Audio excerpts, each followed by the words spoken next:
Welcome back to another Alliance War. We are currently ranked 6th in the Platinum 1 bracket, which means we are only a few short ranks away from hitting that master level of rewards. And of course, for Loki, now we're taking on Kobe, the all-time leader of touchdowns in the NHL. So we know this is going to be a very difficult Alliance War. Taking in Stark, Spidey, Blade, and Void as my typical trio here. Be taking the normal path. Something that's a little bit unusual for these war videos is that I actually get some mini-boss action this time around. But first, of course, we have to go through the rest of these nodes and see how that goes. So this first node up, this is always kind of the softball node, a little bit of a warm-up node. And I'm not sure who to expect here, but it's a science champion. It's usually a science champion. It's got the enhanced special 1, and I'm thinking most commonly it's going to be a yellow jacket. That's the champion that I see here more frequently than any other. So I'm just going to go ahead and boost up, not necessarily for this node, but for the rest of the nodes that I'll be taking.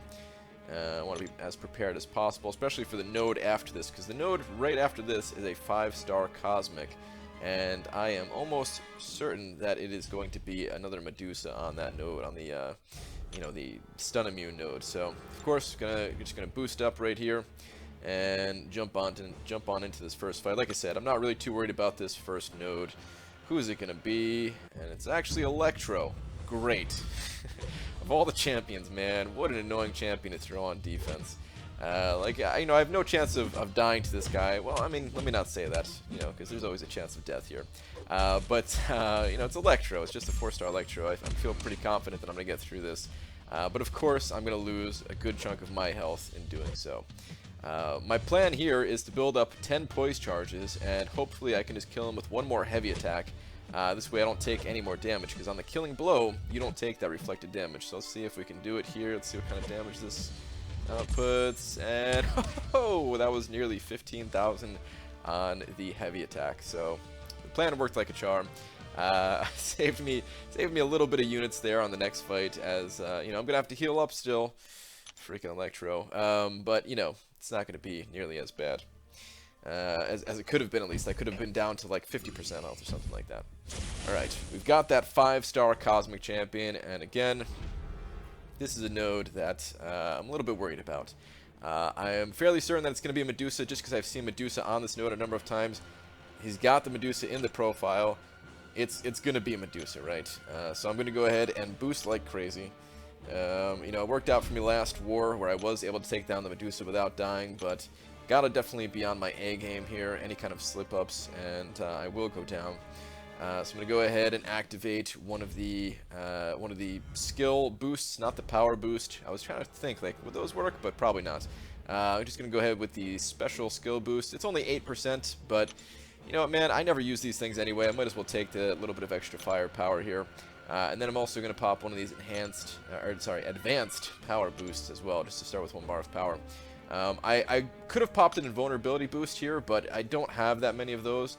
And there was just a sale for the advanced power boost, so I figured I might as well pop that. But wait a minute, this is not Medusa. This is Venom Pool. What the hell? Okay, maybe I should have scouted better. Maybe I should have seen if there was another 5-star Cosmic Champion somewhere else on the map. Because I really thought that this was going to be Medusa, man. This totally threw me off. But, it's just Venom Pool at the end of the day. Venom Pool, he's not that bad of a champion unless you're talking about the one inside of the Labyrinth. He does not have willpower, so my bleeds are doing full damage to him. I'm able to continuously fire off special ones after every 5-hit combo just because of the all the power gain from him bleeding. And it's a pretty quick fight here. He probably could have bled out from this point, but I might as well take these last couple of free shots and take him down. Okay, so I was very surprised about that. I could have saved myself some boosts, so I'm almost like a little upset that it wasn't a Medusa, but at the same time, I'll take a free fight. That's fine by me. Didn't have to go through any of the stress of actually fighting that Medusa there. Okay, next node up. This is a 5-star tech champion. This is the Limber Recovery Buffet node.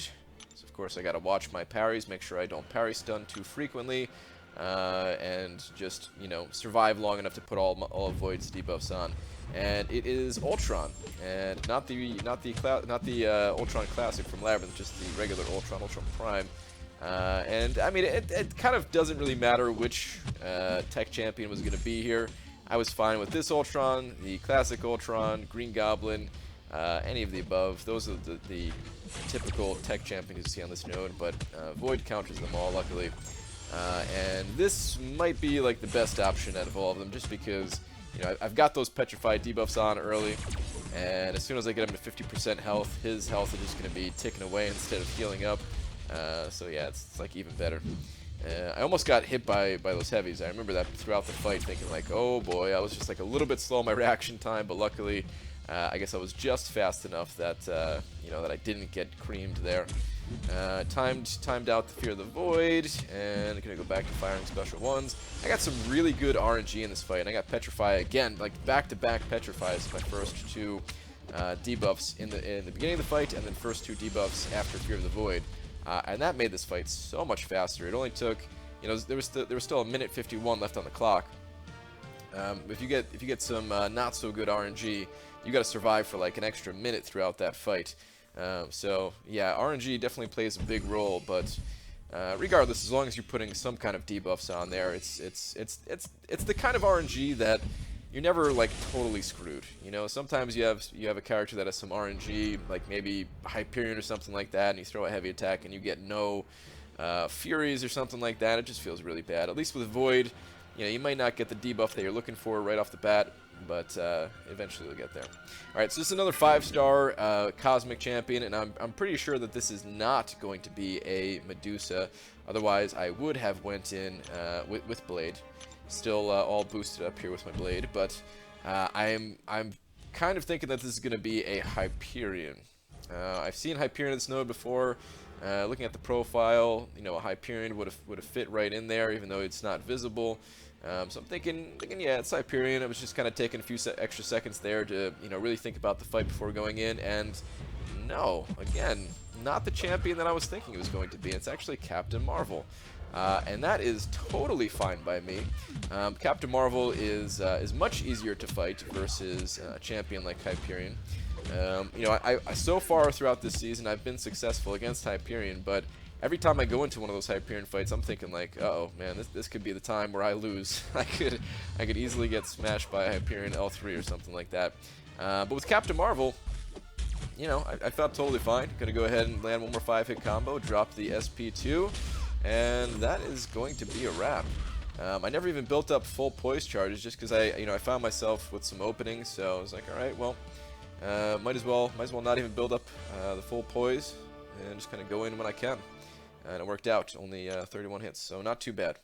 Okay, next up, I wasn't really sure what I was gonna do here. There was still 2 more nodes in the path, but after kind of taking a look around at things, one of the officers in my battle group was like, you know, thinking that he would have the best shot at it, so actually JDam there. So yeah, JDam, he took out those next 2 nodes, but then Archangel here, I've got the Stark Spidey for.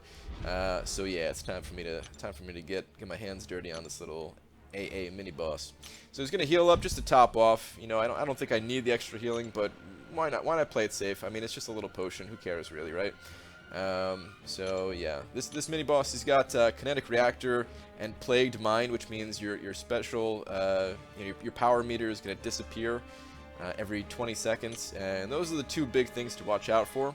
Going into this fight, as long as you have the mindset that, you know, you want to try not to parry so much unless you actually need to, because you're not going to have infinite parries, right? That's the same, like I made that mistake going against that Juggernaut on this node before.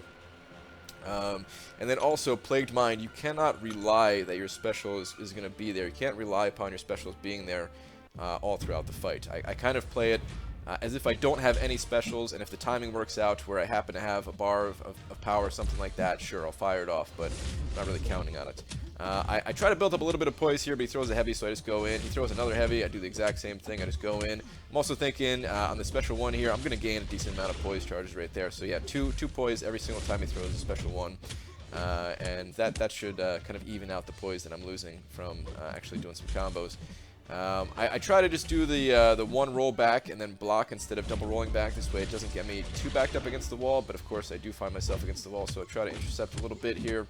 I'm just hoping that he's going to keep throwing these specials. I'm in a little bit of a dangerous spot here, you know, trying to evade that heavy attack against the wall. That could have been real dangerous, and there we go. Of course, he throws a special 2, which I'm very thankful for. Allows me to keep going here. I'm able to push him back out of that wall. You can safely attack into him while he's blocking as long as you don't have any bleeds on you. If you have any bleeds on you, you might get poisoned, but if you don't have any, you're good to go. He throws one more special 2. I got my 5-hit combo. Right before Plague Mine ticks off, I can you know, get my special 1 and finish things out. So it was not the absolute cleanest of fights, but I'm still happy with the way it went. I was getting real nervous when I was backed into that wall there, man. I was very scared, to be honest. But yeah, things went all right in the end. Came out all right. I mean, I had a lot of health left over, but your health isn't always an indicator of how the fight goes.